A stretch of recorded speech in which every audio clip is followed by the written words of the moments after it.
everybody. Dun, dun, dun, dun. Okay. Turn this down a bit.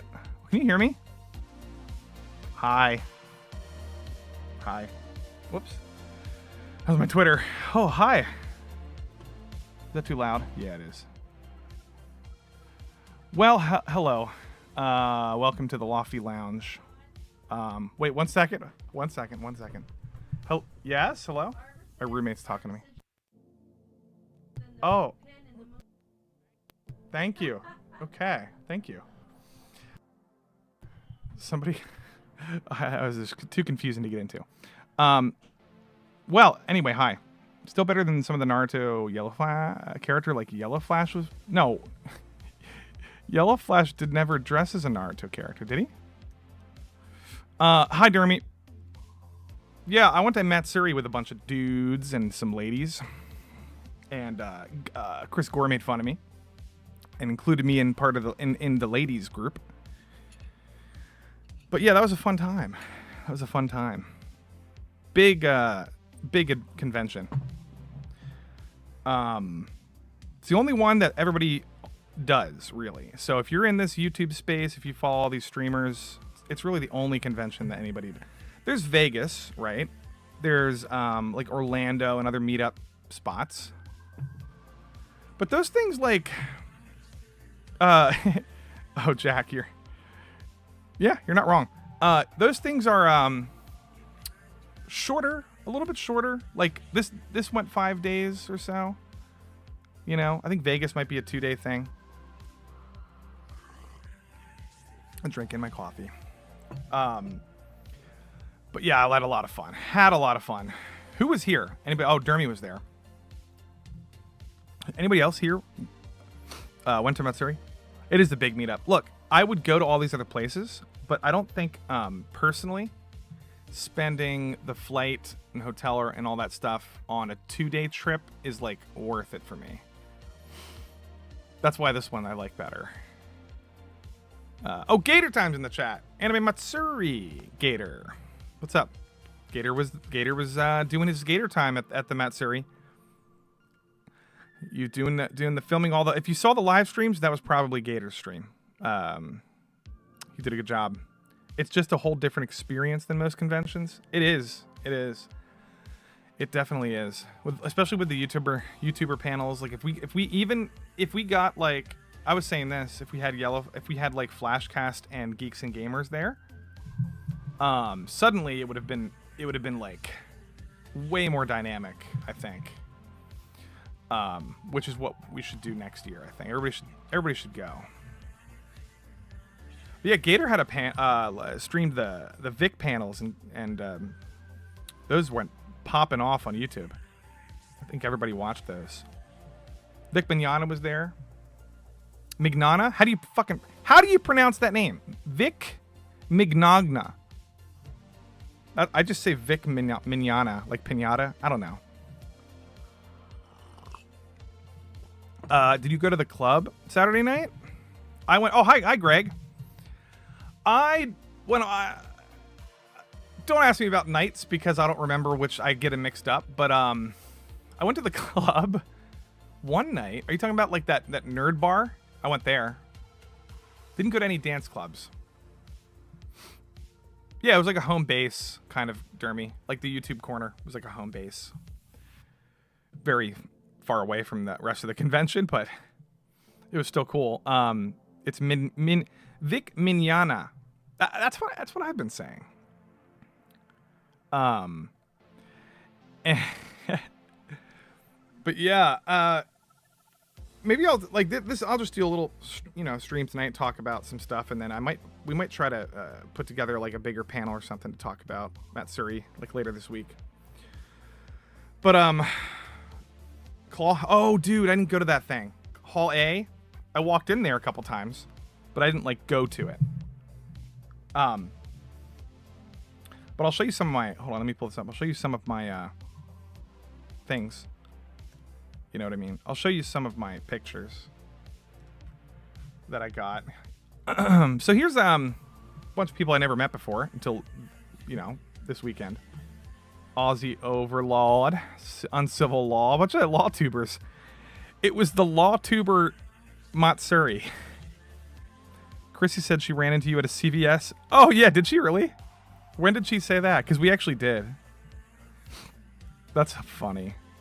Yeah, oh, yeah, I ran into her. She's printing some photos or something. It was random. I was like, of all the people in the world, hi, Chrissy.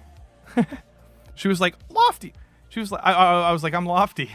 And she goes, Lofty, oh, you're a guy. Oh. It was funny. Let's see here. Simcast. Oh yeah. Oh, I had a hangover, and then also the so I was a little bit late, and then also the Vic panel was then, and I was trying to like run around, and I can't remember why I missed Simcast, but I missed most of it. But yeah, Gator was with us. We were all at the CVS, and it was just like Chrissy was just hanging out. She had a great show, great comedy show. I took a picture of it. I forgot to upload it. She roasted the hell out of. So her comedy show is funny because she. Oh, Gator, you weren't at the comedy show. I don't even know if I talked about this. She like half of her routine was roasting all of the YouTubers that were there. So like in the beginning, she like had this whole list of people, one by one, and she was like, "And Camelot's here." That's the guy over there with the shirt on. You wouldn't recognize him because he's his nipples are out every stream. She just like roasted everybody, you know. Oh, hi, Classy. I think Classy was there. Yeah. Yep, can confirm. Canonically a guy. Canonically. You can do all the fan fiction in the world, but and then she roasted Nick Ricada and Critical Drinker and Gary and all those people. In her routine. It was really funny. That was a good time. She's actually hilarious. I fucking miss Simcast. Oh, damn, Greg. Well, hopefully you got to. Oh, the YouTuber panel was like not even a thing. It was the F&T panel. Maybe you're thinking of. The YouTube panel didn't even pan out because last year we had Geeks and Gamers and Flashcast. So we had like more people to do the panels. What was I saying? No, Lofty's not a guy. He's something different. Well, if that means that I'm some sort of advanced species, then I'll take it. You know what I mean? I feel I'm very Ken-lightened, if you know what I mean. So maybe you're right. I'm going through some sort of Kenaissance evolutionary thing. I'm Ken-volving, if you know what I mean. So yeah, honestly, Simcast panel was okay. Well, if you saw it last year, I like the last year one. I'm not sure about this one. Oh, I'll show you shit that I bought. Oh, so this is all the law tubers. These guys are really nice. All these people. Love all these guys. Some of them flew from fucking Australia to get here. This is Charlie. There's a couple Charlies there. You know, Voice Critical. Cosplayers. Hideyoshi? I'm not sure what that is. My music saved your life? What the hell is going on? I don't make music. Okay. Actually, yeah, I do. Here's all... Okay, if you want to recap, just go to Chris Gore's Twitter and bunch of photographs, right? Quarter Black was there. I talked to him for a bit. Talked to Critical Drinker for a bit. And then, these guys. I actually was going to hang out with these guys. I saw them in here. Okay, so I was... The window back here. I walked by it, and I was like, oh, there's Gary. So I went to this door, and it was locked. Oh, it was the other side. It was the other side of the building. Anyway, it was locked, and they were like, we're closed.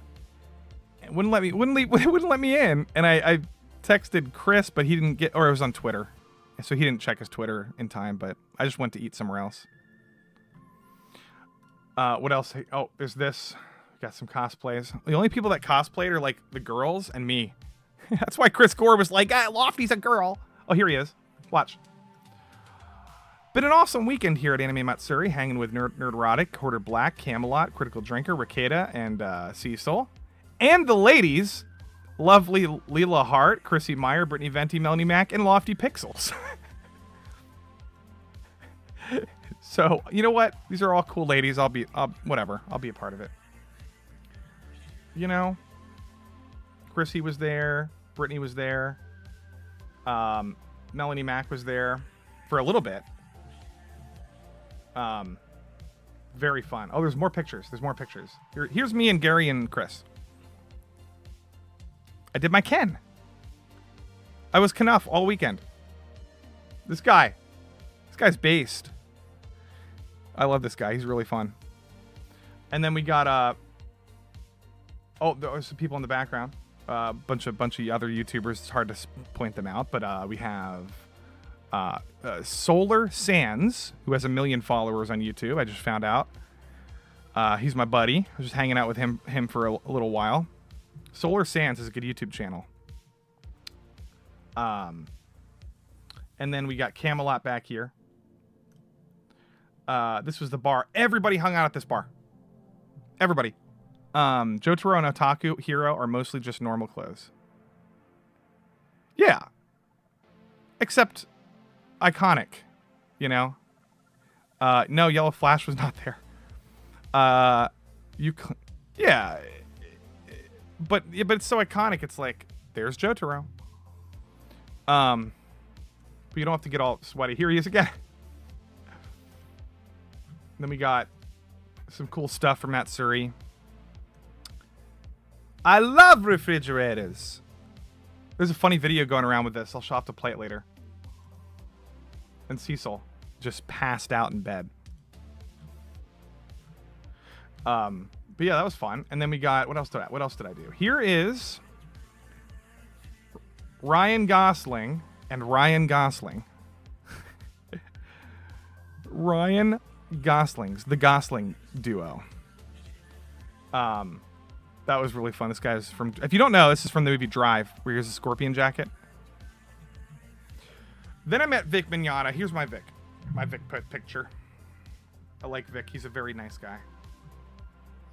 And look in the background. Okay, this is funny. Watch this. If you zoom in to the background in this corner, this is what you get. It's just Nick Rekieta double fisting cigars. Double fisting cigars. Based out of his mind. I just couldn't even believe it. I just left him. I didn't even say hi. I was just like, his aura is like on fire right now. He's gonna burn me alive. And then I got here's another one. Okay, this is the best one. This is the best picture anyone's ever taken all weekend. It's just Every Night is Boys Night from Barbie, and it's the coolest dudes on the planet Earth. Chris Gore, Gary, and ya boy Lofty. It's just Ken, really. I'm not even there. When you cosplay as Ken, you shed your former skin, like your body, like you become Ken. You know what I mean? Yeah, with Chad Kennergy. Yeah, dude. Oh, you met the voice of Frieza? What? Oh, dude, didn't that guy, the Japanese version voice actor, died recently, I think. Am I wrong about that? You ever ask the dub actors what they think of the sub purists? No, because I don't ask them that because I'm sure they've answered that a million times. I'm sure they all probably think that it's annoying. Because it is. Now, I'm a sub purist, mostly. But I don't go around being like, oh, if you watch dubs, you're subhuman. You know, that's annoying. But then we have... Okay, so... I usually buy shit, right? Anime Matsuri has has a really good artist alley, but they all do. Like Otakon, Katsukan has a really good artist alley. Anyway, I bought Ray Zero poster, 11x17, and it's depicting one of the best parts of the show, just one of the best episodes, maybe ever in anime. It's a very iconic ending with like the end credits don't even come up, like they They go up over top of the fucking, you know, it's very creative. And best girl. And then we have Chainsaw Man art print that I got. I also got a Attack on Titan art print, but it has spoilers. I don't want to show it. Oh, don't talk about spoilers in the comments, because I still haven't seen I haven't read the ending to the manga. What else happened? Got the F&T meetup soon. Oh, that's gonna be fun.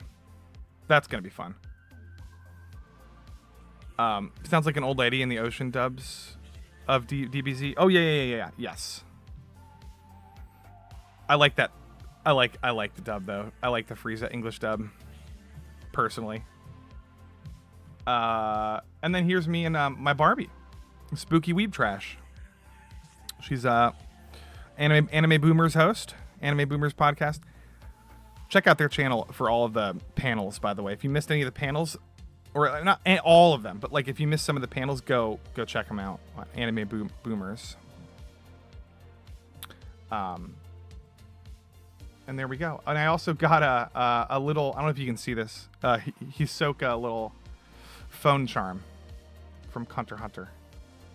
And then there's Gator. Mean Gator. It's XQC and Gator, guys. I'm XQC. No, I'm actually just Beach Ken. I'm Beach Ken.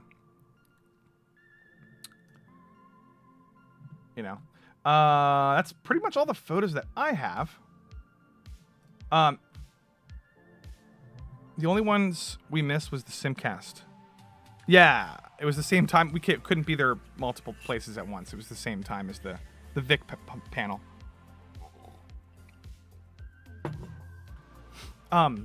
This was cool. There was a Godzilla live painting. And it's one of the Godzilla artists, I guess. I'm not really familiar with this franchise. But he was doing a live painting and had all these people watching.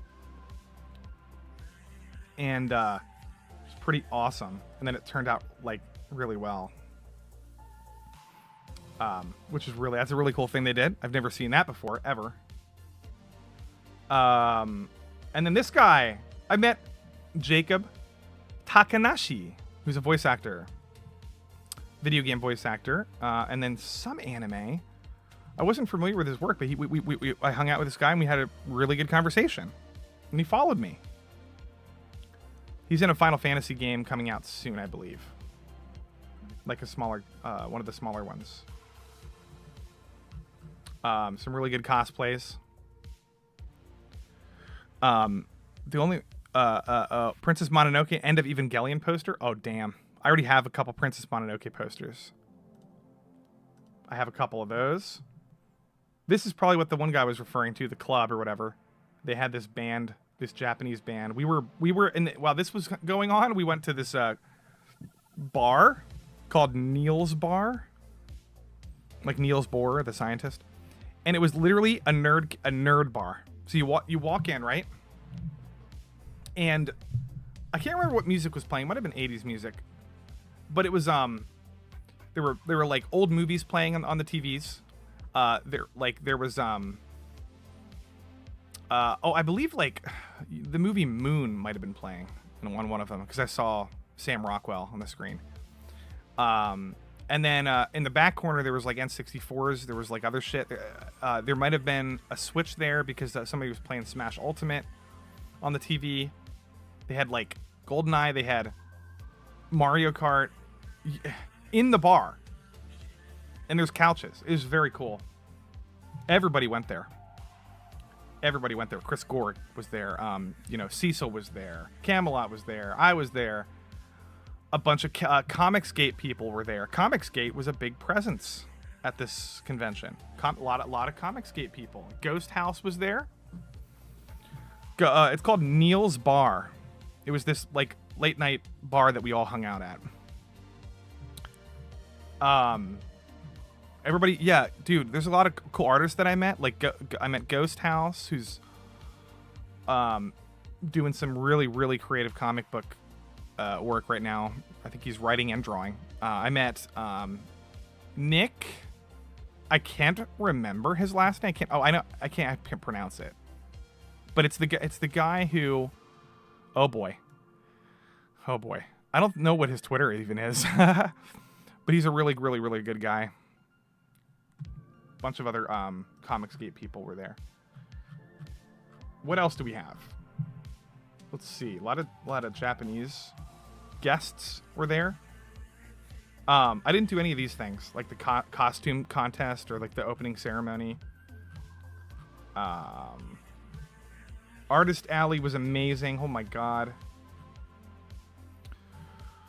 Look, I have like 70 art prints at my house. I couldn't buy any more. I bought 3 because I'm probably gonna start giving some away on this channel. Oh, I should have done one of those tonight. I'll do one next. I like preparing for that so I can get more people involved. Did I kiss any furries? No, I didn't kiss any furries. I didn't even see furries, actually. Hoping to attend the next one. Yeah, dude. We'll all be there next year. All of us. 18 Hentai Fest? Wow. Okay, I didn't even know that existed. UFO Table was there. I guess they had a live stream. I missed that. Anyway, that's that. This is what I wanted to show you. Watch this. This was last night. Nick Rekieta was recapping Anime Matsuri, kind of like what I'm doing. Just talking about it. And he must have been at a hotel, okay? Because this is what happened in the middle of his recap. Hopefully you can hear this. Oh, my best him. Motherfucker! Oh, God damn it!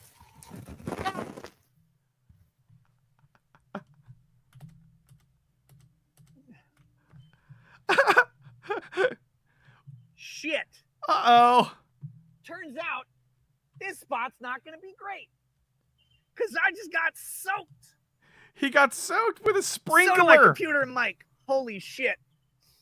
Let me see if I can move. There's nowhere safe. Earlier in the stream, he was like, oh no. Because the sprinklers turned on and they weren't hitting him. They were like too short. And he was like, I think I'm okay. And then like 4 more turned on like right behind him. Oh my, and then everything got wet. Look at him. He looks like he's there's another one. Oh no. Oh, God damn it. Yeah. Okay, hold on. He's literally in like a war zone. I'm running like the police are after me in Detroit. Oh God. Instead of bullets, it's water. I gotta say it. Water. This Surface Book laptop is fantastic. Yeah. Because it just got hosed down by a sprinkler and is completely fine. Yeah, for it now. is. I mean, maybe it'll get destroyed later. I gotta find a place to go. Well, that I have a Surface Pro. They're pretty good. But yeah, that's hilarious, man. I laughed so hard at that. Nick's a funny guy. Oh my God, Nick's hilarious. And then Gary, where we had a great time and they treated us well. One of the best Anime parts Matsuri was meeting Will, the critical drinker, and hanging out with him Yay, all weekend. critical drinker. Brilliant. Can't wait to see him again. We also got to hang out with Perry Chan, Frank the Tank Gore, Quarter Black Garrett for about a minute, Chrissy Mayer, Brittany Venti, Melanie Mack, Ashton, Lila Hart, Sean from Think Before You Sleep, Camelot, Nick Rekieta, and Cecil. And if I'm forgetting anyone, please forgive me. Gary!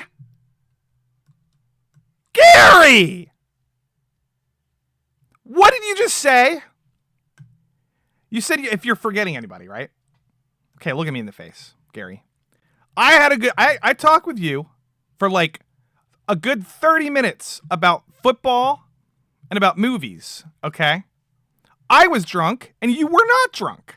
There's absolutely no excuse, Gary. You know what I'm going to do? I'm going to buy one of your fucking plushies and I'm going to set it off. I'm going to attach it to a model rocket and shoot it up 2,000 feet into the air and then just without a parachute. Okay. I'm not going to attach a fucking parachute to that thing. And I'm just going to like let it fall into the earth. That's what's happening, Gary.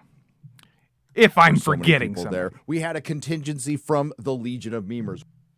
Wait, maybe he didn't forget me. We had a contingency from the Modrotics, and I think I can speak for all of them when I say the best part was meeting you. That's fellowship. true. It always fires us up, and for some reason, you guys have decided to spend your very valuable time and your hard-earned money on us. It's not going to happen, and guys. we will do our very best to stay grounded and grateful. And the least we can do is give you a few laughs, mostly at our expense, which we deserve. So okay, again, well, thank I'm you. laughing at See your you at the expense next meetup, now, which Gary. will be in the UK, hopefully. And until then, it's back to work. Boomer. I mean, I'm kidding. I'm joking. Literally, I love this guy. He's funny. He's actually really nice. Nicest guy. You know what? He'll just straight up like talk to anybody. Like you'll come up and talk to this guy. And some people are like a little overwhelmed by that kind of stuff, you know. But he'll just be like, "Hey, what's up?" And then, you know, just super chill, nice guy. I'm messing with Gary. I'm totally messing. There was like 50 people, and he forgot a bunch of other people too. Like Kino Corner was there. Solar Sands was there. Oh boy. Honestly, I'm forgetting people. All the law tubers were there, you know. Just messing with him. He remembered Dermy, but not me. Fuck. Good guy. My best. Good guy. Chargers fan. Me and him bonded over the LA Chargers. We like football. We're reminiscing over the good times, you know. Motherfucker! Fucking Nick. Nick is literally a character. He's like an anime character. Every time I look at him, I just want to laugh.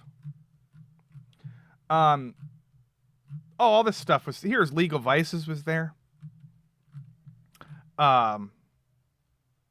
Yep, all these people. I will never remember a lot of you guys' names. I'm sorry. Vic's panel. Here, would you hold this for me? Was pretty funny. 5 habaneros.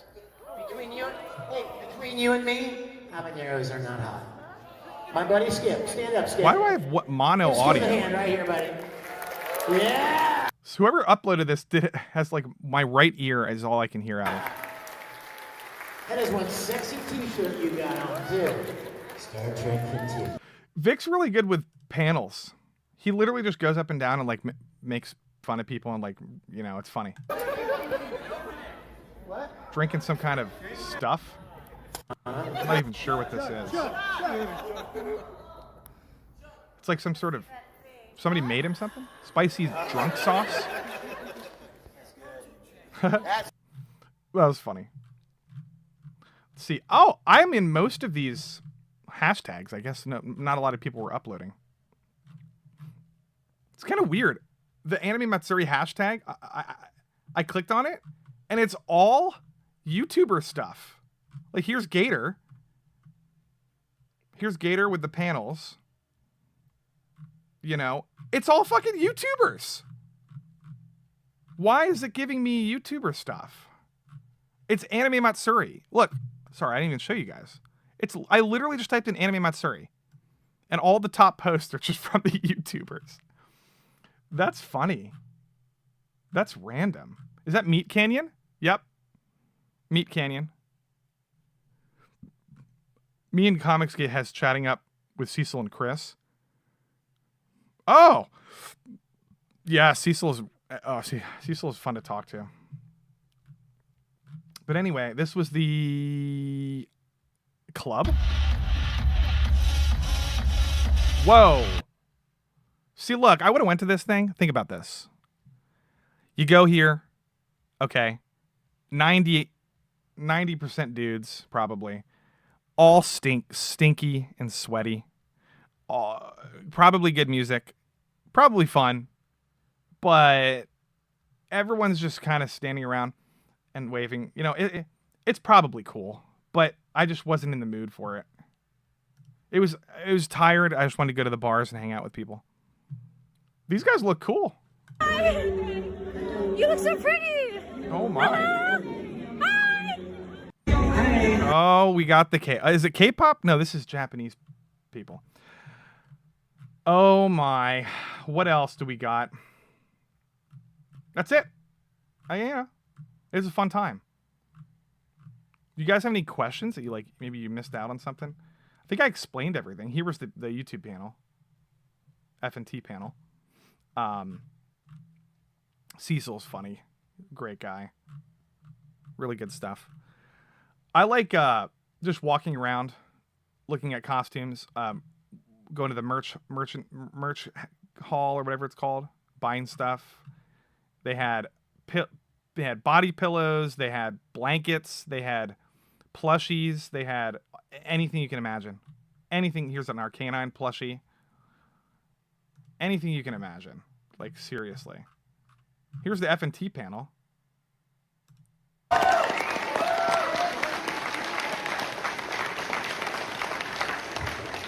Stand up right now. I was making a meme with the refrigerator guy before the video with everyone went up. It was weird. Oh, I did too. Oh, that's funny, man. Waffling. What's up, Waffling? Zachary Bloom, how you doing? Cecil don't like men's no more? No, I didn't get that memo. I would have taken him up on it. Oh, he doesn't like men's no more. Oh, wait, so he was gay, now he's not? I'm confused. $1,200. What do you mean by that? Deodorant, deodorant.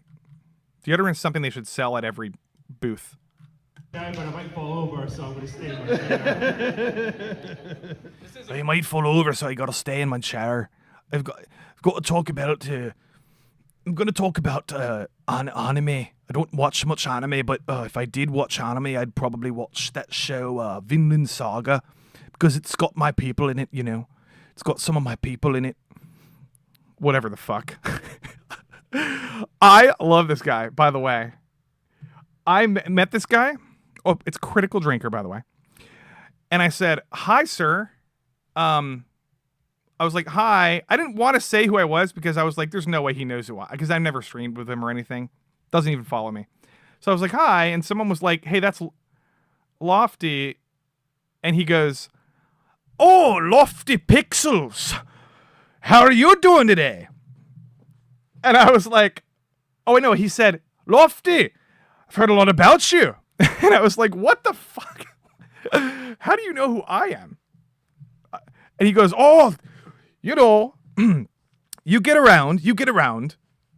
People talk about you." I was like, "Whoa, what the fuck is going on?" It was hilarious. But he's a nice guy. We talked for a little bit. About some stuff. I can't remember what. Oh, yeah, we were just talking about movies. There's a new Street Fighter movie coming out. I was giving him the details because it's very low key right now, kind of behind. I know some stuff because I listened to a podcast that I don't think many people listen to. And I'm going to tell you guys right now, the new Street Fighter movie could be good. Just look out for it. Don't get your hopes up, but there's a lot of positive things that I'll do a whole stream about it soon. Don't worry about it. Anyway, Critical Drinker's funny. I like this guy. So be careful. That's Lofty Pixels. That's what everybody... Dude, there was like so many British people there and Australian people. Yeah, just won't cover it because it's not worth our time. And I think that's the difference. Like, we're passionate about the things that we are. I know about comic books. That's all I wanted to know. But then I started seeing them making like. So this is just like the whole panels. The actual panel's up on Gator's channel. Gator, Anime Boomers. I think it's the Anime Boomers channel. Correct me if I'm wrong, Gator. Ask him to say donkey.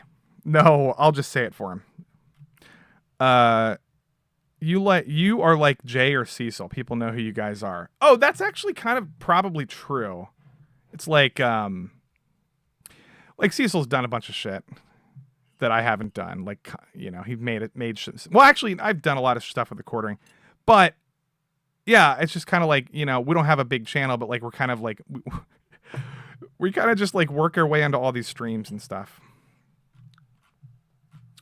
I think Drunk has a massive channel, actually. Let's see. What else we got? Yeah. I'm trying to find, like, really good cosplays. You know what I mean? Because I like looking at all these cosplays. It's up on Anime Boomers. Yes. Yes. This was where we kind of hung out. Wait, is this the place? Everybody would kind of like chill outside sometimes, and where there's this outside area we hung out at. But here's the deal, guys. If you, I think I made it. I forgot to mention this. If you go there, like straight up, the lobby is open to everybody, including all the fans and everything. So if you go into the lobby of the hotel, Hilton, go right up to the bar and like Critical Drinker's there, Gary's there, Quarter Black, Camelot, Vic Mignogna, Nick Rekieta, me. You know, Anna was last year when she was here, and you know, they're just mingling with all the fans. You know, mingling with the fans, which is really cool. That's like one of the cooler parts of the. That's one of the best parts of the Matsuri convention, because it's like 4 days, right? And then all these YouTubers are like just always around, always hanging out at the bar. Now they will go off and do private, you know, dinners and stuff to kind of get away from the craziness, obviously. But they're very friendly people. Everybody that shows up there. Oh yeah. So that was a lot of fun, guys. Cecil was just on Alex Stein's show. That's correct. He went straight to Dallas road trip. I hope you guys make it next year. I really do. I really hope you do. Let me go to see if I can find. Oh, look at Critical Drink is Jack Daniels. That's what I drink, guys. Whenever I drink, that's what me and Drinker got the. He's literally me. He's literally me, guys. I drink Jack Daniels. But yeah, a lot of fun, man. A lot of fun. Meat Canyon was there. All this Sailor Moon was a very popular cosplay. I almost bought one of these. They were like $30 though. Didn't buy one. I was bummed to miss the Matsuri, but right after TampaCon. Yeah, there's so many cons you can go to. Here's the only thing the reason why I recommend Matsuri is because it's like twice as long as all these other meetups. So if it's like, oh, you get to go to the Vegas meetup for 2 days, that's awesome. But Matsuri's like 4 days, 5 if you come early. You know. But do whatever, whichever one is easier for you. Mario, this guy was there. I'm telling you, I suck at names, guys. But this guy's cool, Mario guy, and this guy here. All these people are cool. I met all these guys. Oh, we got some Ghostbusters. We got some guy, Burger King guy. Probably got that wrong. It was probably another character. But like, oh, dude, I was looking. Oh my God, guys, there were so many cute Japanese girls there, and I was like, what the fuck is going on? There were so many of them. A lot of them were doing artist alley stuff, right? RGE, yeah, yeah. I just haven't talked to RGE in a while. I don't think he's ever been to this convention. But like, dude, there were so many cute Japanese girls there. And I was like, well, it's just kind of awkward when you trying to talk to somebody at a convention, because you're like, where are you from? I'm from Japan. And I'm like, oh, okay. Hi, bye. You know what I mean? But unless you just want to do like a little one-nighter, you know. But I want to have a waifu, you know? I want to have a waifu. One-nighters are fun. Not gonna lie. Yeah, it was just a lot of fun. What else happened? A lot of good food. Food trucks are really good. I had a Whataburger in Texas. Have you guys ever had that? Oh, I think the music's all the way down. I had a Whataburger. I had that last time too. It was just delicious. Oh, he doesn't stream with Flash anymore? Maybe, I'm not sure why. I don't know anything about that. I want to have, yeah. You know what I mean? Spy Family indoctrinated me into the cult of marriage family. No, Dermy, I'm not your waifu. Shut up. Dermy, your waifu is your own butt cheeks. How about that, Dermy? Dermy had these stupid pants on the last day. It was so gay. Camelot did too, but Camelot like pulled it off. These short shorts. It said like, I can't remember what they said. But thank you, Dermy, for the whatever, just I think thanks. Oh, these are cool. These are all mouse pads and stuff. I wanted to get one of those. They had a tank for some reason. Pip, not a lot of VTubers. Well, no, I'm sorry. There was a ton of HoloLive stuff. But Pippa Pipkin, who is very popular, especially in our community, had like 2 booths of people that like one was like a keychain, and then the other one was like an art print. But like no merch, almost no Pippa merch. I wanted to be like yell at everybody and be like, she's a popular person. What's wrong with you guys? What is this? Oh no. Is this at Anime Matsuri? Okay, no. This is Austin. Okay. Looks like a protest or some shit. I'm not gonna even look at that. Oh, there, furries did show up. Lofty should get some barbecue. Barbecue? That is true. Oh, well, Camelot, yeah. I know, right? Nah, that's not that big of a deal. It was done. The drama was over in like 2 days. Here's some more Gary and some people. Aaron. Just fun times, guys. Fun times. There's a big convention called Katsucon in DC that I like to go to. It's another one that I think, sadly, unfortunately, I don't think they would invite. I think they're kind of liberal. So it's hard to get invited to these things. It really is. Like, if it were up to me, I was telling Gator this. I don't know, Gator, are you still here? I think I was talking to you about this. If it were up to me, we would have, and I think everybody would do it, like straight up. Everybody would do this, like all these YouTubers. I think we should do an East Coast, a West Coast, and a Texas anime convention, right? So we have, sorry, my nose is fucked. We have like Texas we would probably do Texas in like the spring. Oh fuck, we'd have to do Matsuri. So I don't like the weather. It's in August. It sucks. But we have to do Texas at Matsuri, so that's like August. Winter, we could do like Katsucon or Otakon because those happen. No, Katsucon is in the winter. It's like December, I think, or January. I think Otakon might be in the spring, or there's other ones too, like Colossal Con in the fall, or whatever West Coast ones, like San Diego Comic-Con or something. But like, you know what I mean? But here's the thing. We can't do that because almost none of these places would have us there because we're controversial or some stupid nonsense. You know what I mean? It's weird. It's stupid. So now we're stuck with Matsuri, which is one of the best ones, so we're lucky. Oh, she's cute. Nice. I don't know what's going on. I'm just kind of talking about this. Oh, there's Dermy Wormy! The Derm. It's the Derm. And Cecil. Oh, and there's my face. Look, right here. On an art. I had to sign this. I think I signed this one.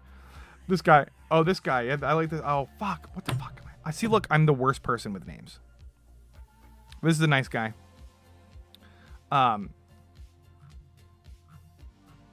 Man, this is bringing back some memories here. I didn't realize any of this stuff happened.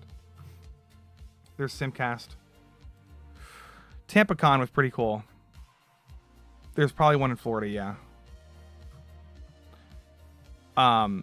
Lofty was on Cecil. Was Cecil on mushrooms again? I don't think so. I think everybody was just on alcohol. Like straight up. I know I was. Oh, can't show that. Can't show that. Can't. Oh yeah, I can show that. That's Chrissy. I can't show the other one. But anyway. Ah! Okay, we get out of this. Ah, feet. I can't show feet. Okay. I could show feet. I'm fine. Anyway, God.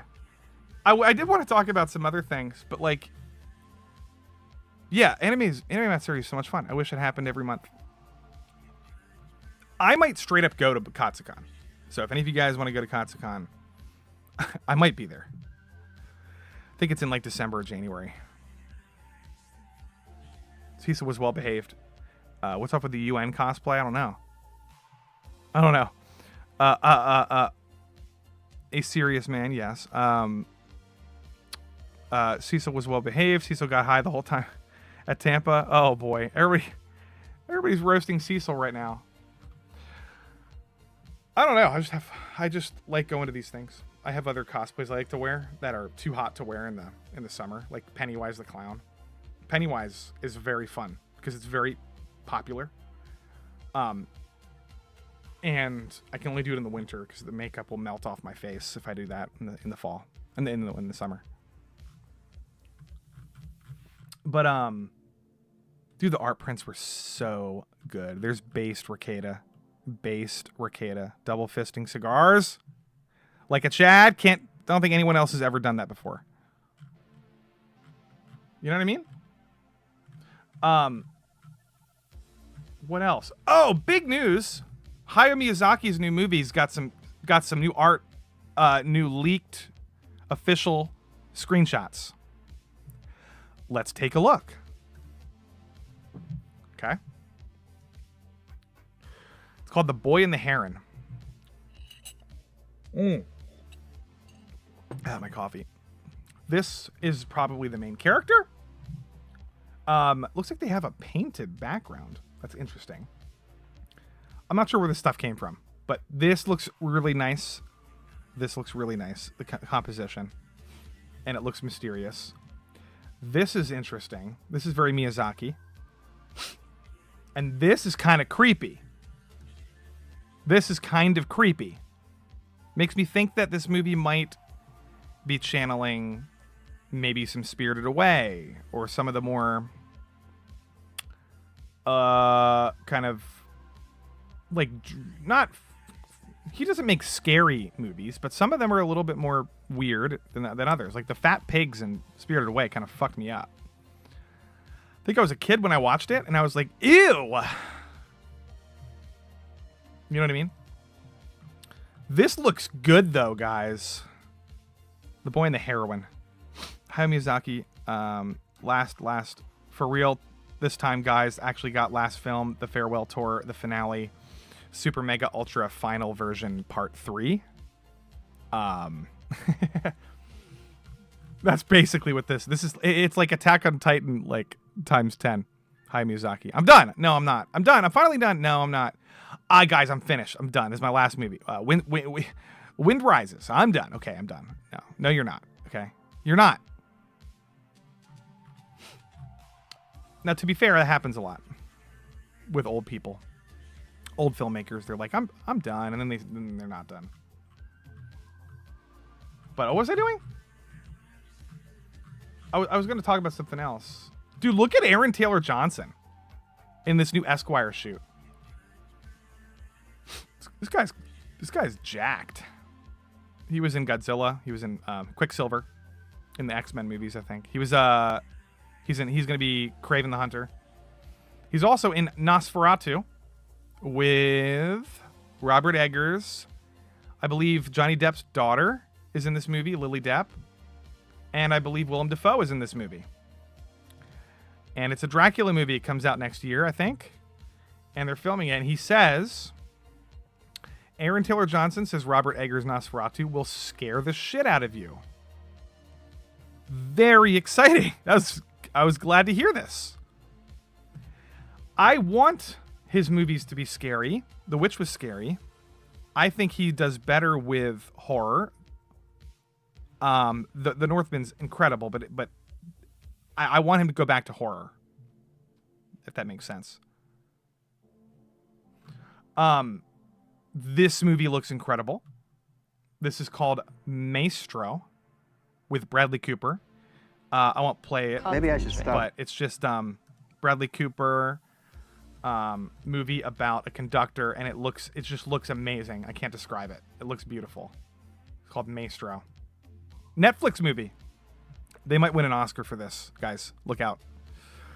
Guys, I'm way ahead of everybody else. I make accurate predictions way ahead of time quite frequently, and nobody pays attention to it. So, mark my words, Maestro's going to be nominated for a bunch of shit. And Netflix, you know, with The Killer as well. It's a David Fincher movie, comes out in November. And David Fincher is very often nominated for a bunch of like lighting and cinematography. What was I gonna show? I had something else to talk about. Oh yeah, let me pull that up while we let me pull that up while you guys watch some of this panel quick. Let me pull this up. Damn! I'm gonna go buy some paint right now. He's random. I think Gator recorded this. And you're gonna watch. Oh, this is funny. This is really funny. He was making fun of... Okay. He was making fun of Twitch streamers. No. He was making fun of people who watch Twitch streamers play games. Okay? So he was doing that. And then he was joking about it, but he was kind of serious. And he was saying it's like paint drying, watching paint dry. Damn! I'm gonna go buy some paint right now. I'm gonna paint that wall, and you're gonna watch.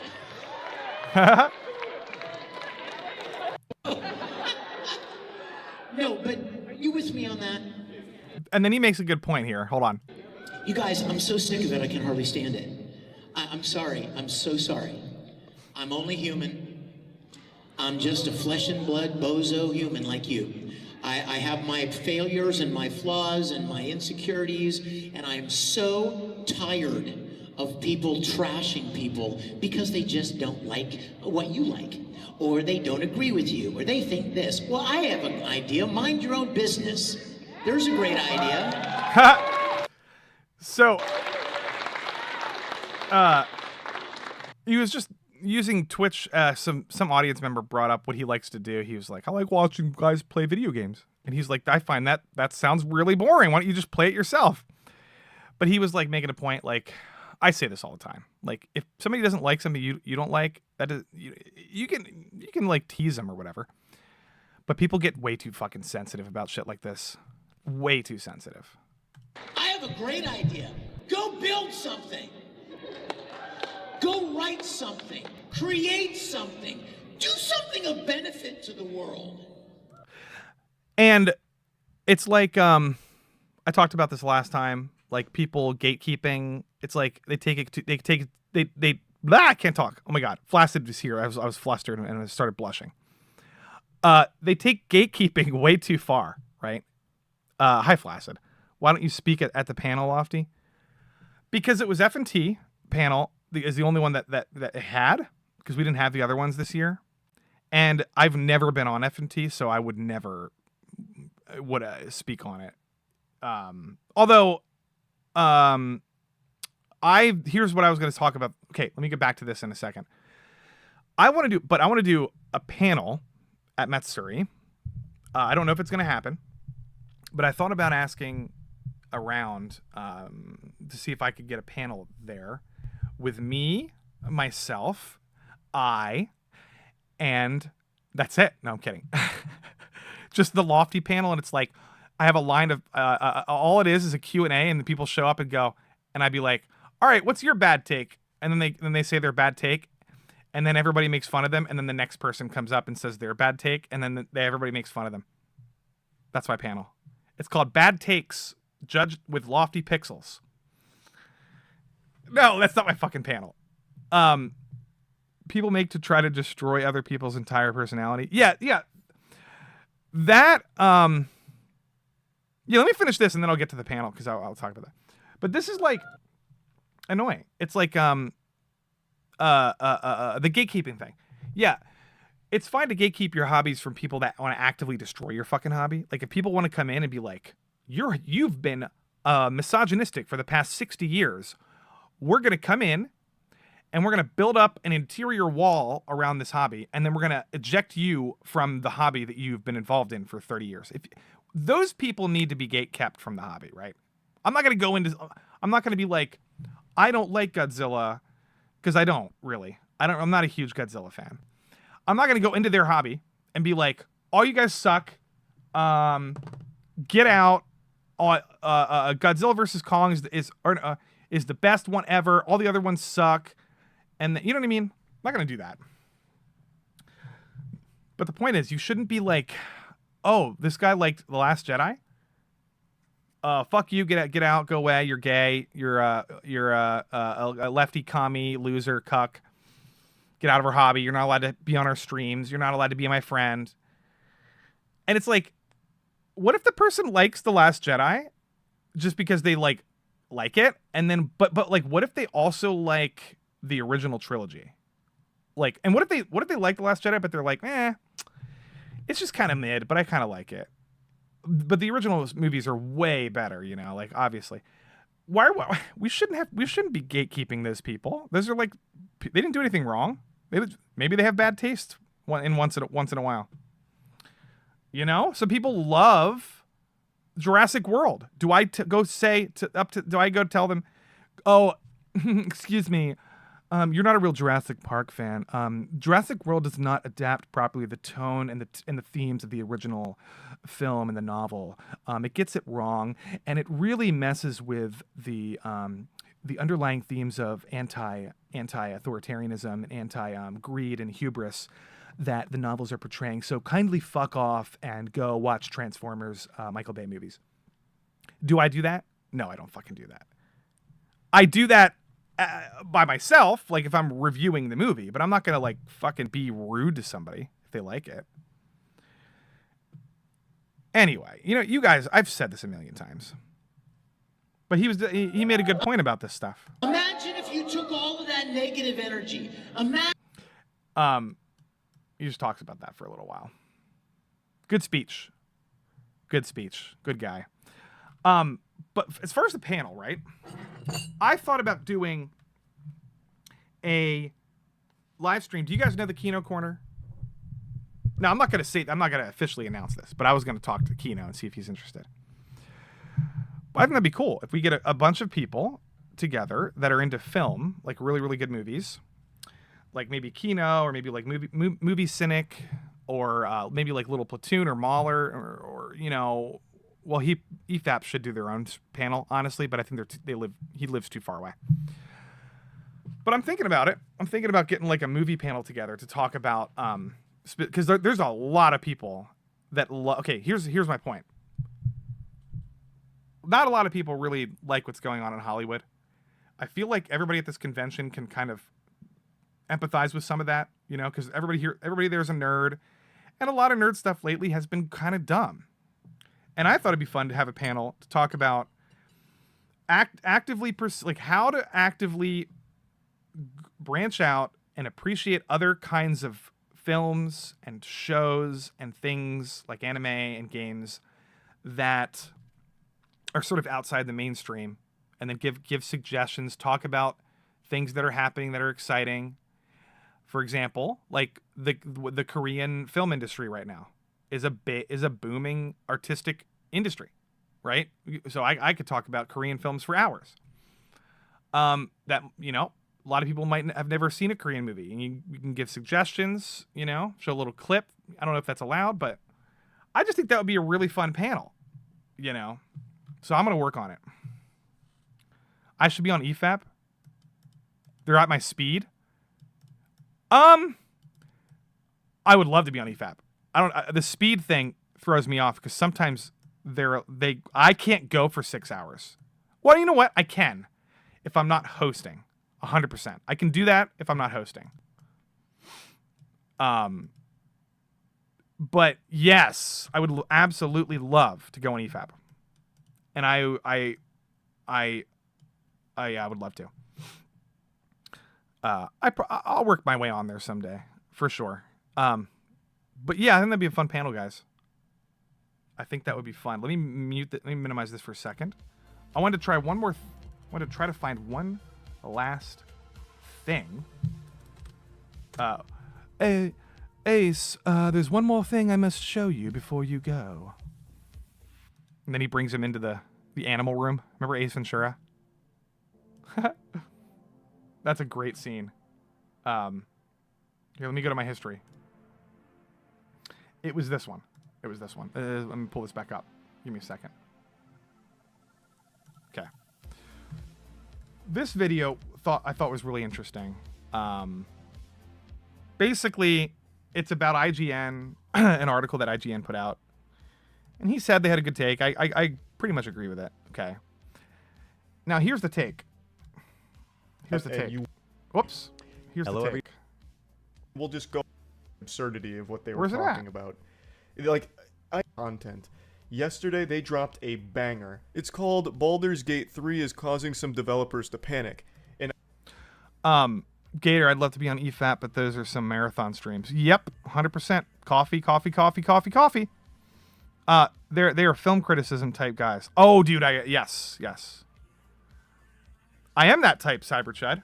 I was in a film club for like 5 years, and it may have been, I'm not exaggerating, the most interesting film club on the internet. I'm talking people from Poland, Sweden, Japan, South Korea, India, people from Brazil, people from all over the world, and they're very smart people very well versed in like movies and old, new, international films. And it was one of these days I'm going to do a stream about it. Talk about the golden era of like internet forums, because they all kind of got fucked with like political correctness. But like, yep, that was my passion for like 5-6 years. And IGN actually stepped up to play a little hardball here. They put on the brass knuckles and said, put 'em up. Why I oughta feed you a knuckle sandwich to AAA. Oh no, I'm not leaving yet, Gene. I just meant I have to talk about this before I leave. I wasn't gonna go very long tonight. I was gonna go like 90 minutes or so just to recap Matsuri. But this is Baldur's Gate news, and I have to talk about it. Video game developers. IGN's calling out and pushing back against this trend a lot of AAA game devs have, where they have this weird coping mechanism where when a game is successful that's not theirs, they start saying why it's ridiculous to expect every game to be as good as that one. Now, Scaly1 says, what writers writing to entertainment and not some BS political force down our throats? They can do that? Yeah. I mean, they need to get back to doing that for sure. But here's IGN's point and Charlie's point, and I don't know if you guys have noticed this, but on the internet, occasionally this happens where a game will come out and has really high reviews, like Elden Ring, okay? And random like butthurt game developers will come out and be like, like let's say it's like a BioWare developer or something, and they're butthurt about Elden Ring being popular. They'll be like, actually, Elden Ring's UI is like so 2010. It's like 2 gens old, okay? Our UI is so much more sophisticated than and they're kind of like, I don't know if you guys know what I'm talking about. Like, this actually happened. And it's like this weird phenomenon of game developers shitting on other game developers because there's this like there's like this massive praise over a certain game, and I don't know how to describe this. It's like weird, isn't it? You guys know what I'm talking about? This happened with Elden Ring. It happened with another game, can't remember, but now it's happening with Baldur's Gate. Okay? There's an interesting thing going on with the Baldur's Gate situation. I'm sort of in the middle, and I'm sort of mixed on this whole issue, okay? The Elden Ring one's stupid. And somebody remind me if there's other big examples of game developers doing this, and I just can't remember what the other ones were. But this is interesting, because I have some thoughts on it. You can't expect us to deliver quality like that. You guys are entitled gamers and don't understand how difficult game dev is. IGN actually did a beautiful job of boiling it down to a nutshell, so I'm gonna go ahead and play that clip for you. I'm gonna skip But before his... doing a full new issue of... Oh, so if I'm reacting to... if I'm doing React content to Moist Critical, am I obligated morally to play his whole fucking sponsor thing? You talk of it becoming a national holiday, Godslap Day, every time a new issue This is his comic book. drops. You can find this beautiful new issue of Godslap at badegg.co. The link's in the description. You don't... He does it. He actually wrote his own comic book. I haven't backed it or anything. Like, here it's in the background, you know, over here. Anyway, the point I was trying to make is, like, if I skip this, is that immoral? Am I doing something wrong? Am I stealing his content and then not giving him credit or whatever? Fuck, I don't give a fuck. I'm just like, I'm just wondering. To play a feature-complete game. Okay, here it So is. there's no for that, and you will be getting refunded. Incredibly refreshing to play a feature-complete game of this caliber on day one. But AAA game developers want you to know that this is rockstar level nonsense for scope. Okay. This guy says, James Berg, I wish I could find this tweet. Let me find this tweet. Wow. I'll find this later, actually. That it's foolhardy to set expectations higher, and Baldur's Gate 3 should not be used as a raised standard to RPGs going forward. Why was the first response to defend the current state of AAA gaming as opposed to saying, hey, maybe we can learn a thing or two from Baldur's Gate 3 and make our game better for our customers? He goes in to talk about... He's okay. This is correct. Okay, and people are saying that, like with the Elden Ring thing, they were like, that game is that game has some of the best open world design ever. It has some of the most like the most amount of like unique boss fights in any game I've ever played, and it's like. Maybe they're like, well, you guys shouldn't expect every game to do this. It's like, this is unfair on us because we deserve... I don't know what the fuck their point is. Anyway. Some other recent examples, like Destiny 2, who said that Destiny's the other one. do like an armor set because it's just too difficult. Yeah, and then Pokemon is the other one people get mad about. They're like, oh, the Pokemon are too difficult to like... redo their animations, like all 1,000 Pokemon, like every whatever, you know what I mean? Which I don't know. I don't really know how to answer that. I've seen both sides argue it really well, but we can't allocate those kind of resources. IGN really dives into and expect developers should have high and diamond consumers just squeezing everyone for their lunch money as much as monetization. Possible. Trying to get all the... His point is games are shitty now because a lot of them are doing monetization, microtransactions, instead of including all this shit in the game at launch, right? That's a big thing, right? Fucking water out of a towel, but the water in this case is your money, your hard-earned schmeckles coming out of your wallet. Schmeckles! He said schmeckles!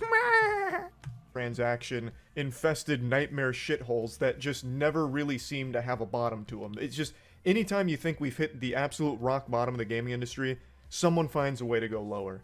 And I was just really impressed with this IGN video because he's not pulling any punches. He names and shames some of the developers here that are very guilty of doing this, like Diablo, Bungie with Destiny 2. I wanted to go back. I don't know who James Berg is. I could look it up. I would be, and this guy says, I would not be surprised if this was more dev effort than the next 2 or 3 games in the genre combined. It's Rockstar level nonsense for scope. Only few studios groups could even try this. I cannot wait to play, but this kind of effort likely won't be replicated this decade. Here, I'm going to give a hot take, okay? I'm going to give a hot take. I actually agree with this. The whole reason I brought this up is because I knew everybody would be like, yeah, fuck these guys. But you know what? There's something that people are not talking about, okay? Okay. There's actually 2 angles you could take with this. Number 1 is, do we really expect every game developer to spend 6, 7, 8 years making a single game so that it can be completely polished and everything's ready to go, and it's also super ambitious, okay? And it's all launched at day 1. Is that what is that really... I understand the urge to like be upset when a game doesn't launch finished. I think that's a different argument. I think you can have. I think I can hold two positions at once. Number one, if a game isn't ready, it should be delayed. Okay. Number two, I don't think everybody should be expected to match From Software or this studio in content, in scope, and in technical perfection. I do think it's a little bit of an unrealistic expectation. Okay? And I'll tell you why. Very obvious, very simple. Baldur's Gate 3 released 3 years ago in early access. Okay? 3 years ago. This game was in early access for like 3.5 years. When that game came out, you can go look this up, right? You can go look this up. When that game came out, I'll just look it up for you. That game, early access. Review in progress. Oh boy. I don't know if I can find it. Oh, it's on YouTube. But here's the thing about early access, guys. Every early access game is unfinished. IGN just had a great take. I can't even hear what's happening anymore. Yeah, I know. Sorry. I'll just go back to this. The point I'm trying to make is, guys, IGN gave it like a 7 out of 10 in early access. They straight up reviewed the game. And they were like, this game's okay. It's kind of mid. And it was the first third of the game or whatever. Turns out it was like an early build, right? Now it's way better. It's getting 10s all over the place.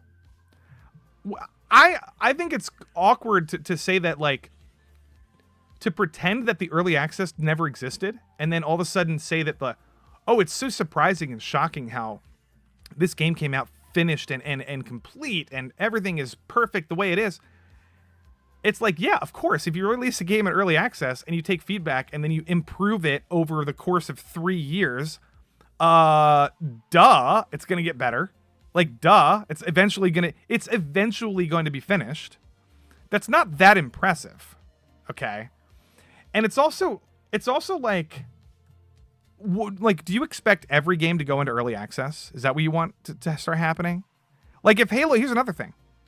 If Halo Infinite said, okay, Bro Chill, TJ Bro Chill, give me a second. I'll respond in a second. If Halo Infinite just was like, hey, we're releasing this game in early access. Okay. And then 2 years later, like now, right? Which is, people don't know this because they don't even play the game anymore. But Halo Infinite now has more content than any Halo game ever, besides the Master Chief Collection. This is just if you aren't playing the game, you don't know this. But Halo Infinite has like double the maps of Halo Reach, or I can't remember which one they were comparing it to. But anyway, if people reviewed the Halo Infinite game now, it would get way better scores. You know what I mean? This would be like saying that the Halo Infinite launch was early access. Maybe they should have done early access. I don't know. Does that change your opinion on a game? Like, I don't understand.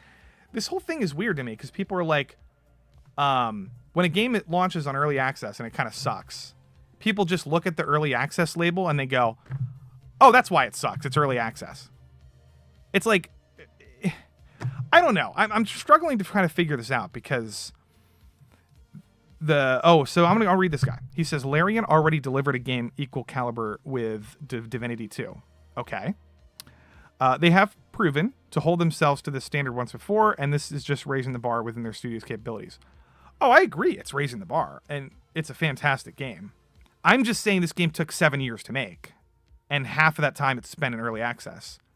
So it's not like this game just came out of nowhere and it was incredible and amazing. It went through iterations. It went through many, many, many changes. It was, at one point, it sucked. You know what I mean? 3 years ago, it was not very good. To me, it's like, I'm trying to figure this out. Like, do people want every game to have an early access stage so that, like, or should they just release games and then update the game over time? What's the difference? Like, that's my point. What's the difference? Halo Infinite launched. It was sort of underwhelming. Now it's way better. with a lot more updates, frequent updates especially. Forge mode is incredible. It's the best Forge ever in any Halo game. It has more maps than a lot of the other previous Halo games, like double. Has a bunch of modes. The community is really good on Halo Infinite right now. So why are people not like talking about that? Like you know what I mean? I don't understand this. Nonsense for scope, that it's foolhardy to set expectations higher, and Baldur's Gate 3 should not be used as a raised standard to RPGs going forward. I think the part of the reason they're talking about this is because they don't want, I think they're worried about crunch. I think they're worried about studios, the developers making they're like the actual game devs like crunch harder and like spend twice the amount of time on a game just to make it like perfect, you know, and then like it's like an 8-year long development process, and then everybody's crunching constantly. I think that's what these guys are worried about. I'm not sure. Why was the first response to defend the current state of AAA? But it's bad optics though. I will say this, like they shouldn't be like, they should be praising the game, you know, because of how good it is publicly. Like it looks bad if you're a game developer and shitting on another game developer, and like it just looks bad. I get it. The optics are bad. I don't necessarily disagree with their position. Gaming, as opposed to saying, hey, maybe. Wait, let me skip ahead and let me read this guy's comment. All that work ruined by woke crap. Penis size customization, can't make female characters hot. No males look female, sad. I mean, I don't care about penis customization, or I don't care about males and female. No males and females. I don't care about any of that stuff. If that's woke, I don't. I'm so beyond caring about that. I just want the game to be good. And then it's fantastic. The game is excellent. You know. Bethesda had how many years for D4 and 900 plus employees working on it, and it's crap because they can't work out their own multipliers. Okay, that is not at all what I'm saying. I don't even know what you're talking about, but that sounds like it's a development. That sounds like it's a developer problem. Like it's like they fucked up, you know. It sounds like they didn't. I don't know what that even means. But that doesn't sound like what Baldur's Gate had issues with, because, like I said, there was early access. They had plenty of feedback. They went through many iterations of the game.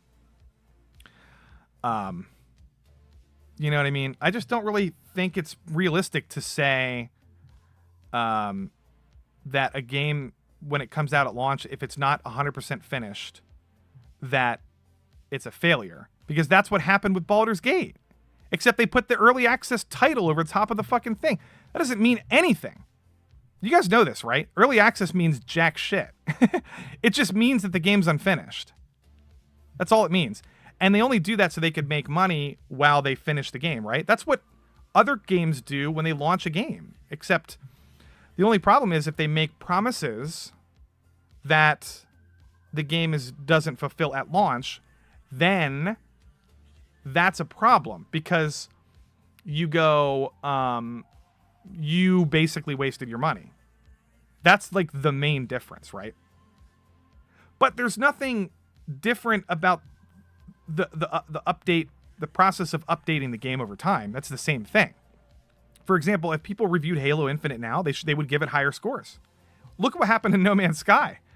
No Man's Sky came out, it got horrible reviews, and then now it's like one of the most beloved, science fiction games maybe ever, because it went through so many updates. Why are people not allowing Halo Infinite to go through the same thing? Like, I just don't. I think the Halo Infinite people are man, it's really annoying actually, because that community is like just kind of annoying, because like if they just played the game they would have fun. It's just like, I don't know, I don't even know what's going on with it. Part of it is that big YouTube channels like Angry Joe, the Act Man, Dreamcast, all these big people. They don't talk about Halo Infinite. They don't mention that it's going through all these updates. They don't talk about it. They act like it's the same as it was at launch. They don't even. Angry Joe doesn't even mention.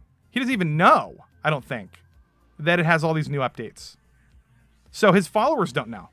And it's a trickle-down effect. And now everybody thinks Halo Infinite is just still shit, still terrible, even though it's not.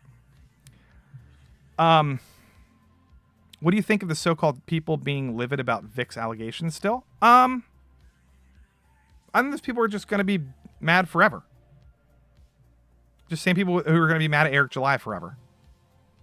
I just don't understand it. Their brains are kind of dumb. They don't work like mine, so I don't get it. Anyway, and use it to improve your craft. Gold standard for quality. Because we're not even going to try. Damn it. In fact, it's making me mad even thinking about putting that kind of effort into a game. It's so fucking sad that the modern video gaming landscape is kind of boiled down into... It's kind of like... Wait, hold on. Alright, we're going to release a game we know is subpar and well below anyone's expectations of our product, but we want the money and we want it now. Well, how is that any different than early access? So we're going to release it in a terrible state, and then we'll just go ahead and drop a Twitter apology text. We'll just go ahead and use the boilerplate ChatGPT generated Twitter apology statement and wash our hands with it and be done with it. Like, think of how many times we've seen Twitter apology statements from game devs this year. It's like 9 times already. That shit is because I think that shit happens because the people at the top come up with bullshit like lies, and sometimes they lie and exaggerate so that they can sell more copies of the game. And so they say stuff like like Cyberpunk, like the AI is a next generation AI. You've never seen anything like it. The NPCs are like real people, blah, blah, blah, blah, blah. That's a lie. It was an exaggerated lie, and they failed at that miserably. And then they were exposed, and they had to apologize for it. And the glitches and things like that. But if that game launched in early access, it wouldn't matter, apparently. Because Baldur's Gate launched like that. Baldur's Gate had some problems, and it was really boring, initially. People were not giving it very high scores when it first hit early access like 3 years ago. It doesn't stop. Like, it is a non-stop flood of just release garbage and then just apologize for it and then do nothing to fix it. Just take the money and move on. It's fucking... It's gross. It's gross. I really want to talk about this tweet in particular real quick, though, because this is an attitude I saw from quite a few different developers. This is a great thread about why using a singular game to set expectations for everyone developing titles in a genre isn't useful and is instead foolhardy. Now, this isn't just to shit on everyone developing titles. This is a great thread about why... Like a lot of people, I'm deeply excited about what the lovely folks at Larian accomplished, but I want to gently preemptively push back against players taking that excitement and using it to apply criticism or raising standards. Okay. The genre isn't useful and is instead foolhardy. I want to read that this thread. Isn't just to shit on everyone in the thread or any of the discussion around it or the people that were talking about it. I just want to dive into the actual meat and potatoes of this. Why is that foolhardy? Why? I feel like gaming is the only industry where you'll look at a game in your genre that absolutely pops off with incredible amounts of polish and a lot of new things added to it with disdain. Like, in pretty much everything else, people will look at an achievement in their industry as something to strive for and something to learn from. Well...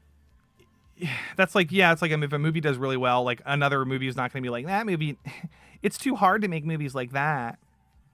I mean, technically, you could make that argument with Avatar, right? Easily. Avatar made $2.3 billion or whatever, Avatar 2. Avatar 1 made 2.7. Avatar 2 was in development for like 12 years, guys. 12 years. It is unrealistic. 100% unrealistic to expect all movies to look like Avatar visually and to have the same level of fidelity and like all of the technology that went into Avatar.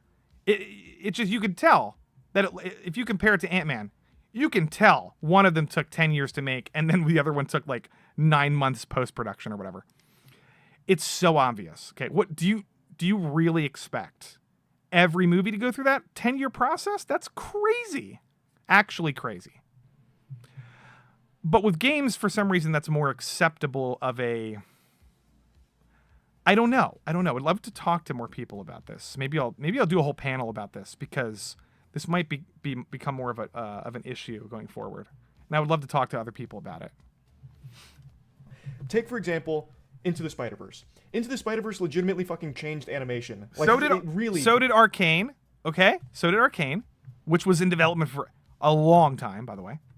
Did. Like, you can see it immediately with something like Puss in Boots 2. They looked at Into the Spider-Verse and said, that's incredible. It's also extremely successful. Let's start trying to be more like that and learn from that. Imagine if the animation studios were more like game developers in the AAA space, where they're fucking pouting and stomping their feet. Well, Into the Spider-Verse is too good, and you guys shouldn't expect that from us, because we're not going to try to be anything like Into the Spider-Verse, because they're better than us, and they put way too much time into it. They tried way too hard, and that's not what we're about. It's fucking foolhardy. I think that's just such a bad mentality. I think that's just awful. It's bad optically.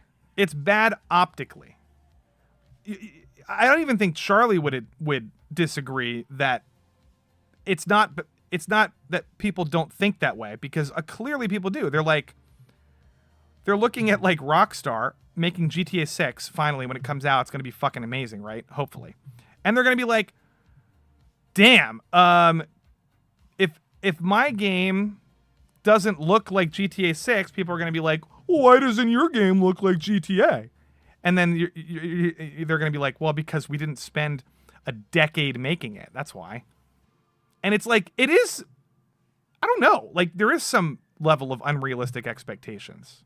It's not, it's bad to say it and to like, because it's only bad, really, because it makes you look, people will interpret that as you being jealous or something. And maybe some of them are jealous, but not all of them. Some of them are being realistic. To be honest, like, there's no reason why you should be upset when a game in your genre is better than yours and doing better. I don't think they're upset about the game, Charlie.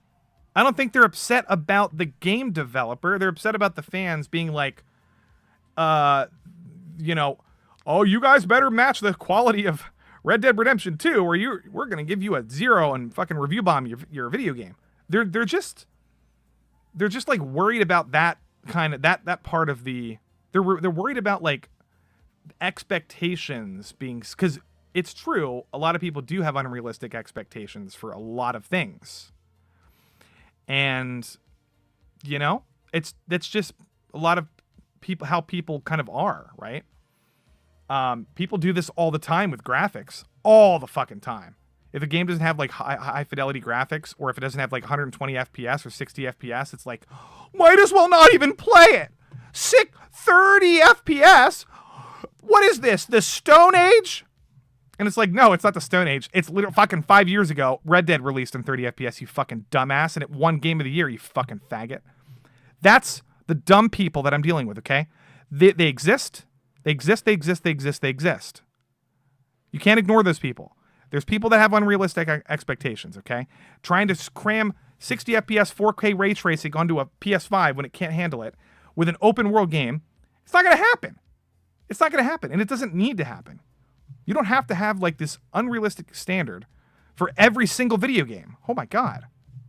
Go. From it and make your game better as a result. And there's nothing wrong with consumers expecting games to be more like Baldur's Gate 3, because Baldur's Gate 3 is proving that you can make some really incredible stuff if you have actual passion for the craft. And I guess that's maybe what's more frightening to developers than anything. Now the secret's out that you really can make great things if you try. Whoa, the secret formula has been revealed, I guess. I like Charlie. I'm not 100% disagreeing with him. I do want more people to take it seriously. And I want less early launches that don't... If a game needs to be delayed, it should be delayed. That is 100% a thing. If a game needs to be delayed, that means it's not finished. That means either A, delay it, or B, put it in early access. One of the two. Because if Baldur's Gate launched 3 years ago, like officially, people would have been so butthurt about it. They would have been so upset about it. They would have review bombed it. It would have been terrible. It would have been trashed.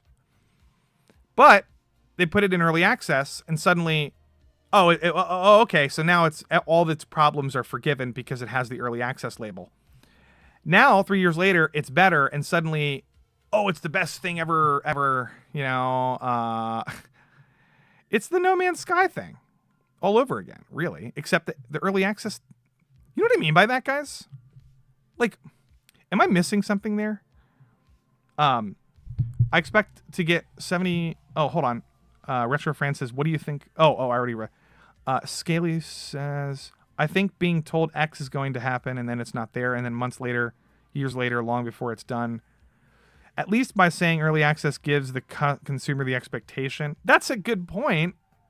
It doesn't change the fact that the game, it doesn't change anything other than expectation. So the game still sucks at launch, whether it's early access or not. And then when it gets better in 3 years, it's better in 3 years, right? No Man's Sky is way better now. It never had an early access period. And apparently that doesn't matter because people love the game now and they've forgiven the studio for lying to them and launching a bad product. That community is overwhelmingly in support of that game now. How come other games can't do this? I think even Cyberpunk is kind of coming around a little bit. I know what you mean though. It's the expectation thing, and it's like, yeah, but Charlie's, but some of these people are talking about like quality. They're talking about like, I don't know. I don't really know, man, because I don't think every game should have an early access period. I don't like early access personally. It makes me. I don't like early access games because when you play them, you're usually always disappointed, and then you kind of ruined your first experience playing that game, and then when you play it again, you're like, I've already played this before, and it's just not as fun. I would rather play Baldur's. I didn't play any Baldur's Gate ever. Guess what? I picked it up a week and a half ago, and I was blown away by how polished it is. Right, blown away. And that's because I didn't play early access at all. And it made my first experience way better. I don't like early access games. And there's too many of them in early access. It's kind of a cheap way of making a game. Because then what happens, if you guys know what I'm talking about, you know. If you're playing an early access game and you like it a lot and you're like, please, I hope you make a lot of updates to this game. Please make this change, make that change, make this change. And the developers 50% of the time end up failing to do that, and then they kind of abandon the game, and then you've wasted you kind of wasted time on the game waiting for it to get better. It's like, it's kind of annoying to me. Like, I've had more bad early access experiences than I've had good ones. You know what I mean? I just have, and I've wasted money on early access stuff. Pay for the game. The developers stop doing updates, or they're slow at it, or they're bad at it. Game never gets better. And then I'm just like, why couldn't you just, I don't know. I know they need it for the money. I understand how that all works. They need to generate money so they can make a better product. I get it. I understand all that. And that's fine.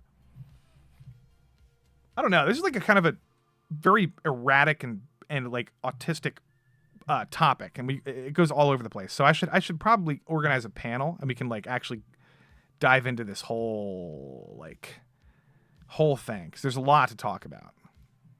Another thing I want to talk about is why things will get a review on day one, like No Man's Sky or like Halo Infinite, and then companies like IGN or whatever, Kotaku or whatever, they will not ever go back and review it a second time. Even though in 2-3 years, it's a much, much, much better game. Well, sadly, the Metacritic review is the same it was at launch. And it's like that whole review, the whole page is completely useless. That's why Steam has much better reviews than anything, because it has very current, updated reviews. And there's so much to talk about. But thanks for hanging out, Bro Chill, PJ. Thanks for hanging out, buddy. I guess you got to go. Even BG8 3 EA was super fun with some bugs. I didn't play it. I read some reviews. They were giving it 6 and 7 out of 10. But that's good. It was still fun to play. It's just not nearly as good as it is now, probably. I expect to get a $70 million movie to be like Deadpool. That's different. Yeah, I expect a $300 million movie like Indiana Jones to be incredible. But they rushed it. You know, they didn't spend their time on it. I don't expect every movie to take 10 years to make, right? They have to rush it to an extent. They can't just sink money into a pit for 5-10 years. That's unrealistic.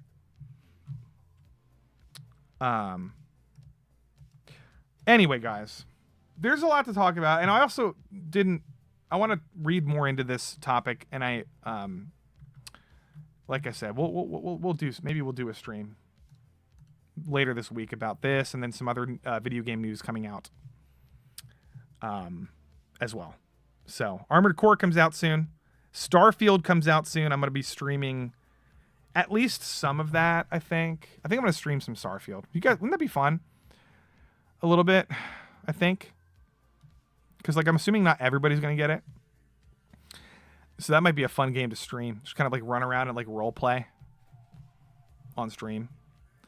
What else is going on here? Yeah. I don't know. Somebody mentioned Diablo, and I don't know anything about it, sadly.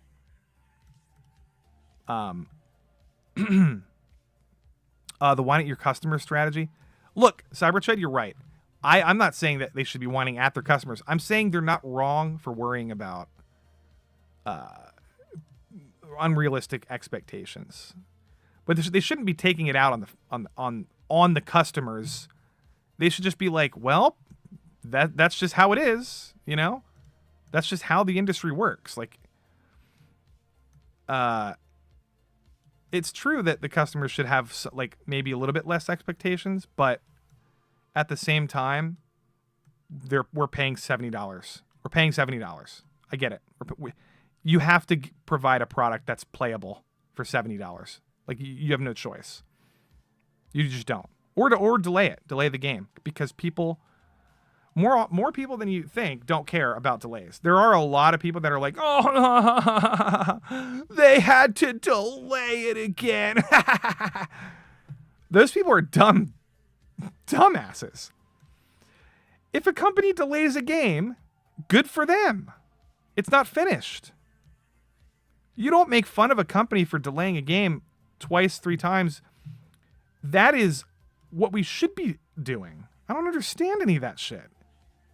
Have you guys seen people freaking out about people delaying games? I see it all the time. They always make fun of them. They're always like, oh, a Starfield is 100% going to get delayed. That shit is going to be a buggy mess at launch. It'll get delayed, and I'll laugh at them because it's going to be embarrassing. And it's just what the fuck? Why is that a problem? Scaly one says, I concede I don't know much about how it's made. I think as a consumer, when you buy something, it should work. Yeah, exactly. Not be like a model kit service. Monthly model kit service. Well, the problem right now is the game industry is sort of split. A lot of people enjoy live service stuff, and a lot of people don't. So Call of Duty, Warzone had a massive success with live service. The initial Warzone, Modern Warfare 2 or whatever, big success. People spent money like crazy on all their skins, their gun skins, all that shit. Okay, that did really well. Other times it works, other times it doesn't. You gotta gauge your audience. The Halo ones, they didn't like. The Halo community did not like it. Did not like it. They have since made it way better, but it's not getting through to people. And they don't really know that the game is better, unfortunately. There's a lot of people talking about this. A lot of Halo channels are saying stuff. Here, look. Wait. Before I go, let me just say this. Here it is. You're not going to believe me. Here it is. Entry of the bunch.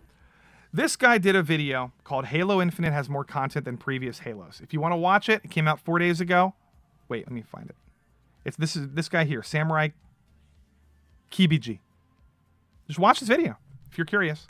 -1 key mode that even Halo tuber Uber Nick in all the previous Halo entries. Did you know that Halo Infinite has nearly double the amount of maps that OG Halo games did? And this video isn't here to belittle those games because they're some of my favorite games of all time, but after researching content that was in all the previous Halo entries, I realized Halo Infinite is pretty much the most content-filled entry of the bunch. You know what, guys? He's right. And you know what? There are so many people that just would not believe this guy and just be like, I don't believe him. And then just not watch his video. Because it's a combination of them being ignorant and butthurt about the launch. So they're ignorant because they haven't played it since launch, and they're still upset about the launch, so they don't care about learning more about the game. They're done with it. They're done. They're not. It could be the best game of all time now, and they wouldn't even know because they're like, oh, I'm not gonna play that shit. It had a bad launch. Oh, fuck them. Fuck them. Fuck 343. Nah. And it's like, come on, guys. You're being a child. You really are. This happens all the time, guys. No Man's Sky went through the same thing, and that community supported it. And you know what? It's good now. I don't get why the Halo people are so fucking mad about this. -1 key mode that even Halo 2 previous games is campaign hours and achievements. Halo. Yes, he just talks about all this stuff. I'm not going to go through the whole video. Like this one up to 7. But look, you could place on the map. One is by a mile. Forge. This is the one that shines is Forge. Like this one is by a mile. This is the one that like there is no comparison to Halo Infinite Forge, because in Reach you had up to 650 objects you could place on the map. In Halo 5, they stepped that up a lot. You could have up to 1,600 objects. Yeah. In Halo Infinite, you could have up to 7,000, which is why the next part of this is kind of how a lot of maps have been put into the circuit, because Halo Infinite's Forge is crazy. It's basically a development tool that is put in a free-to-play game, which is kind of insane. So, yeah, you whoa, this guy's editing is obnoxious. Care much more about the maps and modes. I hear you. The maps, by the way, are so good because the community, they're putting Forge maps that people have made in the game, and they're in rotation in the custom lobby or whatever. And they're old school maps. A lot of them are new maps. A lot of them are really. Guys, it's a great map. It's a great map selection. I do too. So he has made.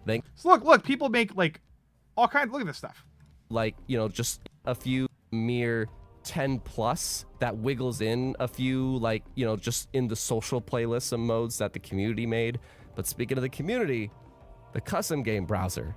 The custom game browser, if you want to experience a bunch of random look at this paintball mode modes that the community has made thanks to a lot community members made this shit, and it's fun to play. What's wrong with this? A lot of scripting elements that basically allows peeps to make their own. Dude, you can script shit. Like, for example, I can shrink down a ghost to the size of a like a snowboard and like stand on it and like snowboard down a mountain and stuff. Like they script anything, and this game is scriptable. It's a game developer engine inside of the game. Own game type, not just in the settings, but actually like scripting wise. They're gonna make it so if you kill the Juggernaut, then your assault rifle will shoot a bunch of rocket launchers. That's impossible. That's a thing. Yeah. Modes. Anyway, I just wanted to get to the point where I just wanted to explain that a little bit because people don't believe me. End of it. So I'll give you a hot take, Lofty. I honestly like No Man's Sky better at launch than what it is currently. What? That is a very hot take, and that's like saying you liked the human race when they were cavemen instead of like where they are now. I don't understand that. You'll have to explain yourself.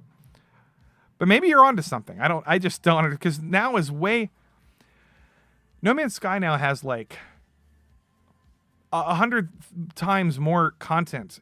And to me, the reason when it launched it was boring was because it felt like I was trying to role play, and there wasn't enough interaction. I couldn't interact. I couldn't do enough things to role play, and I ran out of creativity. Now you have base building. Now you have animals, pets and shit. You know what I mean? And now you have ship customs or all this stuff. Anyway, go ahead, explain yourself. We have to go back. Caveman. Whoa. Maybe that's a bad. Maybe I gave a bad example because cavemen were kind of based. Grug Chad. That's an interesting argument too. The human argument. Maybe we are better off back then. It's like making. Anyway, I'll turn this off. Well, guys, I guess that's pretty much all I wanted to get into. Why did I click on feet? What is going on? Matsuri was very fun, guys. Had a lot of fun. Kind of sad that it's gone. Kind of sad. I'm not gonna lie. Even sad. I miss Nick Ricada. I really miss Cecil. I didn't give him a hug goodbye. I'm kidding. I gave Cecil a hug goodbye. I just wish more of those guys would cosplay because from my perspective, it's not that big of a deal, but it would be way more fun and funny if everybody cosplayed. But it feels like it's kind of boring when people don't cosplay. I don't know maybe that's just me. But it's just like, you know what I mean? Like you're at an anime convention. I was Ken the whole time. Everybody's talking about my costume. We're making Ken jokes, taking pictures with people. It's just way more immersive. Like if you're just wearing a little t-shirt and you're not experiencing the whole event. These were cool. I almost bought one of these.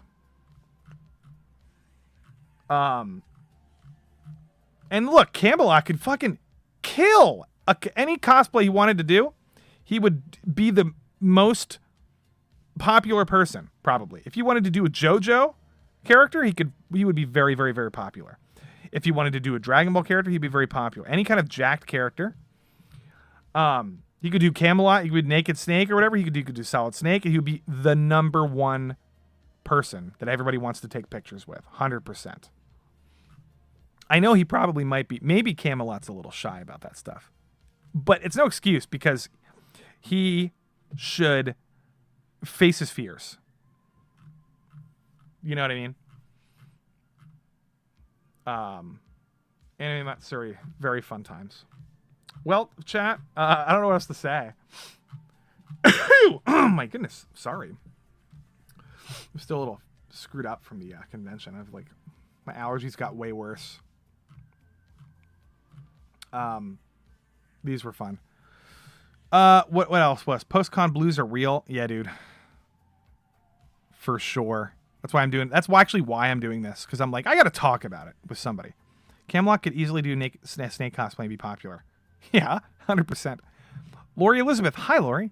Being a Sailor Scout gets you a ton. Oh, hi, Lori. I met Lori there. She's really nice. She likes K-pop stuff, I think. Is that you, Lori? The K-pop person. Or Ken from Street Fighter. Dude, I said he should... Ken, he would have to wear a wig, and I don't know if he'd want to do that, but he could just do Ryu if he doesn't want to wear a wig. You know what I mean? Or he could do Sagat, because he has no shirt. He's to put a scar and a fucking eye patch. He could do... good lord. He could do Guile and just wear a little bit of a mohawk. I'm telling you. I am telling you. TH Wolf. Hi, TH. The wolf. That's my brother. That's my brother. Charlie, Angry Joe, Actman need to cover Halo more and help boost the game. That's what I said, because those are the big Halo community people, and they're all collectively They're all collectively not talking about it, and because of that, all of their fans don't even know. They're depriving their own fans of information. It's really actually kind of cringe and not good. Because I've told people Halo has way more content now, and they're like, really? And then they play it, and they're like, dude, yeah, this is fun. Do you realize they're being irresponsible? They have a lot of fans that need to hear this shit, and they don't give a fuck. It's actually irresponsible. And if I had a bigger channel, I would call them out, and I would I just would. I would. I can call them out, but I don't feel like dealing with the fucking backlash. Hello to the K-pop stands that are based. Oh yeah. Gator was talking with us too. That was fun. That was a fun time. That whole bar situation was cool because I was saying this earlier, but everybody was just mingling, right? We were mingles, and it was just like nice people all over the place, and everybody bought me drinks. I think I had like 5 people buy me drinks. Dermy bought me a drink. Some other guy bought me a drink. Can't remember his name. Anyway, hello to the I miss it. I'm going to Katsucon no matter what, guys. I don't give a shit. I'll just go by myself. No, we should get people to go. We should actually straight up get a big group. Katsucon is like the halfway year mark. So it's not a whole year away. It's like it's only half a year away. So that's why it's a good time, because then you're like, you only have the blues for 6 months and then you're back again. Instead of a whole year. You know what I mean? I'm literally trying desperately to look for good stuff, and there's like nothing on Twitter. Like, it's actually kind of embarrassing. There's like no good. All the hashtag Anime Matsuri pictures are the YouTube people. All of them. It's weird. And I'm just sorting by media. You know what I mean? Yeah, it's weird. I don't get it. There's Gator. Jotaro. See? I did Jotaro. I love doing the poses and shit. I did Old Joseph last year. Anyway, boys. Well. It was quite embarrassing. Why was it embarrassing? Hey, barkeep, drink for the cute twink over there. No, I wasn't Link this time. I was Ken. If Ken is a twink, then I guess. Whatever. I take that as an insult. I want to be jacked like Camelot. I gotta work out. Anyway, guys, I'm gonna wrap it up. I actually am going to go play Baldur's Gate 3. I actually am, straight up, 100%. I might actually watch. I might actually probably watch Across the Spider-Verse again, because my brother hasn't seen it. It just dropped on streaming. If you haven't seen it, it's really good. Highly recommend it. It's available. It might be available to rent. You might have to pay for it to rent it or something. Eventually, it'll be on streaming. But it is on streaming now, which might be like more expensive. Anyway, I'm rambling. Anyway, thanks. It was good to meet you, Lori, and good to see you, Gator. And it was good to see anybody else who was here that was there at the event. And I don't know when my next stream will be. Maybe this weekend. I might just do like a random tier list stream or something like low key. Again, I might have. I might be on Midweek Hump this week. The Midweek Hump podcast. Midweek Hump. I'm sorry. It's Wednesday nights, and I might be going on that tomorrow. Is today Wednesday? It's Tuesday. Okay. Stick around. I'm going to have more guests on here. I'm going to start having some guests. I just talked to a bunch of people this weekend that said they would come on, so I'm going to reach out and we'll have some fun people on. So stick around. And and I'm doing giveaways. I'm going to start. Chad, if you remind me to do giveaways, because I always forget, but I want to do art print giveaways because I have like so many of them. I have signed. I might give this away. I'm not sure yet, but I have a signed copy of a David Hayter art print, Metal Gear Solid, that I'm thinking about doing a giveaway on my channel. It might be a subathon thing. Oh, you know what I might do? I might start doing like like a late night stream here and there, and like a drunk stream or something, like more fun, like play a little game or something. We'll see. Anyway. Yeah, tomorrow. You'll spam me on Twitter. I'll be on Twitter every day. All right, guys. Thanks for hanging out. Sorry it was a short stream, but I'm not Mahler. I'm not Mahler. I can't go for about 10 hours. And I can't... And whenever I do Mahler's accent, I do a British... I don't think he's actually British. But I can't do whatever he does. Because I have to, like, listen to him right before I do the accent. And it reminds me of it. But that's how my brain works, I guess. It's hard for me to kind of come up with an accent on the spot, if you understand what I'm saying. I'm being kind of retarded right now. A bit retarded. Welsh? Perhaps. Perhaps he's Welsh. I don't quite know. Anyway, I'm going to go away. Au revoir. Ta-ta. Ta-ta. I will see you next time. Go watch a movie or have fun tonight and do something fun. I love everybody here. And I'm very retarded. I'm very retarded. Bye-bye.